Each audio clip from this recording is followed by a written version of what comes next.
Labas. Game. Ayan na, umpisa na, labas.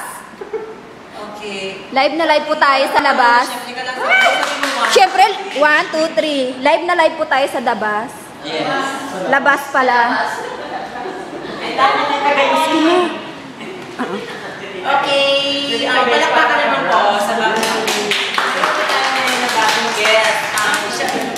Panahon po ng dekada 70 ay talaga naman siya ay kilabot ng mga kalalakihan. Hindi pa rin po siya nagpatinag at patuloy po pamamayagpag ng kanyang career sa dekada 80. At ngayon sa 2012, may bago po siyang pelikula na kasali sa Metro Manila Film Festival. Ay, may ano? Yes. Ang walang iba kundi si Miss Joy Liado. Hello! Salita, Joy! So, alam namin na sikat ka sa larangan ng pagpapatawa. At ano naman naisipan mo at pinasok mo ang mundo ng horror? Yes, because I'm horror lately. Yeah, so some of the directors Dito tingin. willing to get me as a horror because I'm not young anymore. Okay, ayan. So, how's naman your family and your career right now? Yes, my family right now Family. is doing so well. And my career is doing good. Okay, ito po ngayon, Tita Gaye. Meron po kami mga hinandang questions sa inyo na regarding dun sa mga nababalitaan namin. Handa ka na po bang sagutin ang mga tanong? Yes, handa na. Okay, question number 10. Tita Joy, naiinis ka daw sa tuwing tinatawag ka sa kalsada, Tita Gaye. Dahil sa commercial mo na, ka. So, ano ba? Nai-intimidate ka ba kapag tinatawag ka, Tita Gaye? So far, hindi naman. Bahala sila kung ano yung gusto nilang sabihin. Basta, ginagawa ko lang yung trabaho. Dahil pinagkabuhayan ko yun.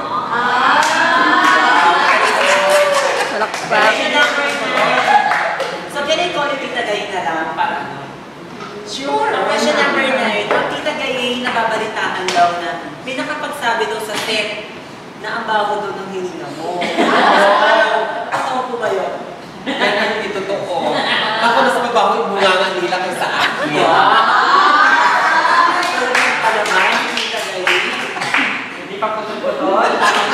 Question number 8. Tita Gaye, totoo ba na nahuli mo yung asawa mo na nagda-drugs at imbis na pagalitan mo, nakijamit? Ay, malaki kasi lumalingan yan. Dahil ako ay hindi nagda-drugs. Kung nagda-drugs siya, wala na akong magagawa. Nahuli ka sa CCTV, Tita Gaye. Pero huli-huli ka daw sa Tita Gaye. May video ka, may video. I know, that's not true. Hindi ako yun. Baka iba yun. Kamukha ko lang yun. Ipapakita namin. Nakalusot.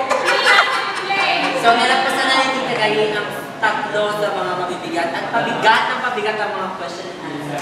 Question number 7, BTR back. Ito na, Tita Gaye. Yes. Question number 7. 3 beses ka doon nagpalaslan. Dalawa lang.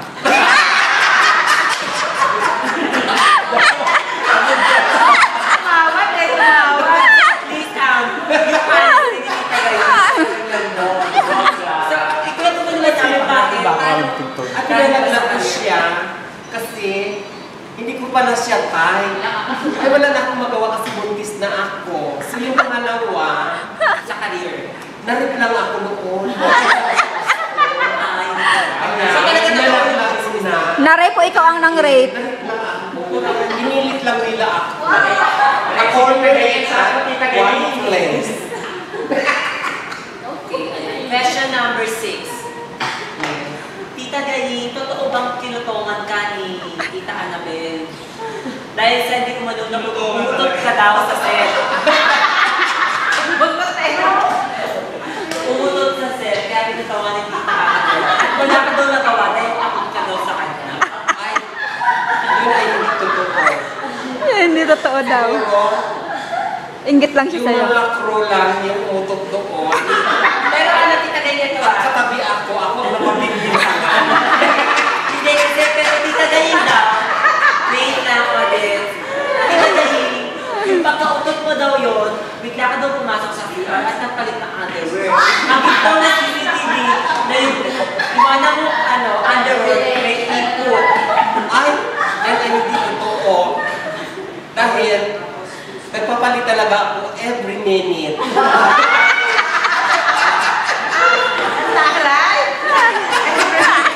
Next na, question number 6. Question number 5.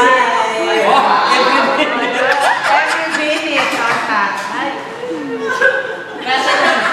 Question number 5, Tita Gayi. Yes. Ito, aminan tayo. Walang halong plastikan, walang halong pakukungarin, walang halong pangkaksimuan. Na-aksidente ka daw, kaya ka nagpa-plastic surgery. Kaya na-accidente ako. Actually, Actually. 2 year lang na to. Ano ba talaga nangyari? Kaya ka pala nawala ng isang taon. No, kasi nakakabit ako ng kurtena, nalaglag ako. And then, nabawang ako doon sa center table namin. Actually, nabasag yung center table. At thanks God, at binuhay ko niya ako ulit. Kasi alam ni Lord, marami pa akong gagawin. Okay. Yun lang.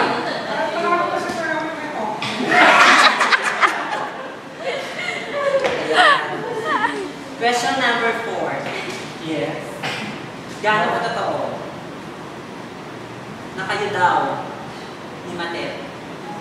Kami Oh my God. Tomboy pa na Tomboy ka daw.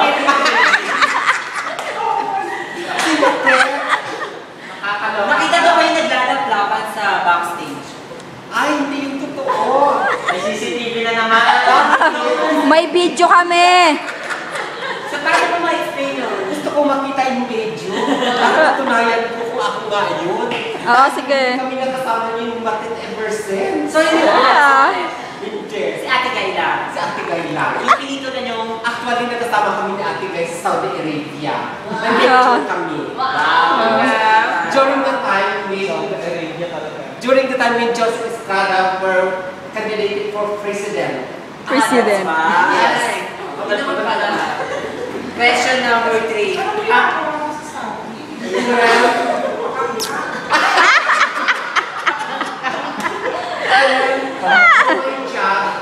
I'm a barber. Kasi, mas barber lang ang yung alindog ko.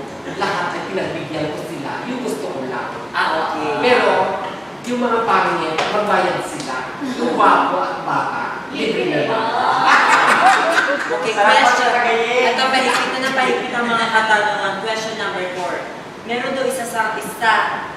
Galit na galit daw sa'yo si Jackie Blanco dahil inaabo mo daw ang titulo niya Miss Bodybuilder. Ganon. Ay, kasi daw, ang balita namin dito, hindi lang daw abs sa tiyan ang gusto mo, pati daw mukha mo, gusto mo magka-abs. Sa mukha ko, natural lang to. Pero sa katawan, ayun talaga ang naaabot kong alindog. Pero Paano mo siya ma-insecure? paano mo pa na-maintain yung ganyang kaganda? Bala? Well, ayaw ko mag-isip ng mga problema. Wow. Masaya lang ako. Okay na. So, ito yung question number 3 mo, Tita Gaye. Sa tuwing nadidepress ka daw sa mga lalaki, nagpapabawas ka daw ng ganyan. So, ibig sabihin ngayon, depressed ka? Actually, May boyfriend ka ba ngayon, Tita Gaye? ay, so far ngayon wala. Pero ang babalitaan namin, Kasi- basketball player lang. Kasi parang panahon ko na para mag-ipon para sa kinabukasan ko kasi I'm not young. So, kailangan ko mag-ipon. Inaamin niya na ano na siya, majonda. Ilan taon na po ba kayo, Tita Gaye? Ngayon, hindi naman ako sa nagsisinungaling. Totoo lang ang sinasabi ko. I am 55 years old. So, I know 55. Wala ka ng future kasi pwede bukas na. Taking ka na. Mga pares ko paglabas mo dito, Tita Gaye. Hello. My body is feeling well. Yes. Alright. So, pagkakapili natin ang I am in good condition. Ayan tayo talaga. Actually, So parang sinasabi mo, it's okay to be 40 as long as you look 8 years old. Ayan. Because life begins at 40. Wow. And ends at 55. At 80. May iba pa ba kayo katanungan? Mr. Dan, may tatanong ba kayo ni Tita Galing?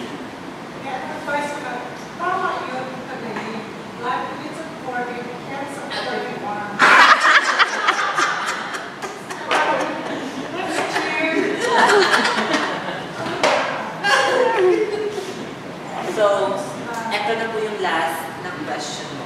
Okay. Naiinggit ka daw sa sarili mo, Tita Galing. No, hindi ako naiingit sa Sa sarili tuwing kumaharap ka sa salamin. Hindi ako naiingit sa sarili ko. Kasi yun ay binigay sa akin ng Panginoon Lord. Pero kung meron kang babaguhin, kung bibigyan ka ng pagkakataong baguhin, ano yun at bakit? Actually, ilong lang naman ang pinabago ko. Yun lang. So far, wala naman. Wala na. So, sa pelikula, bakit naisipan mong pasukin ang mundo ng horror? Well, yun ang dumadating na offer sa akin. Mahirap naman takihan ko yung grasya kaysa walang grasya. So, pasukin ko na lang. Whatever. Pero sino yung gusto mong makapartner ngayon? Leading man? Leading man, siguro, si... sino ba yun? Sino ba? Channel 2, Channel 7, Channel 5. Ay! Alam ko na kung sino gusto kong leading man ngayon. Sino? Si Kian Lee. Kian Lee. Siyan. Siyan Lee. Kala ko si Pooh. Hindi ko sila memorize.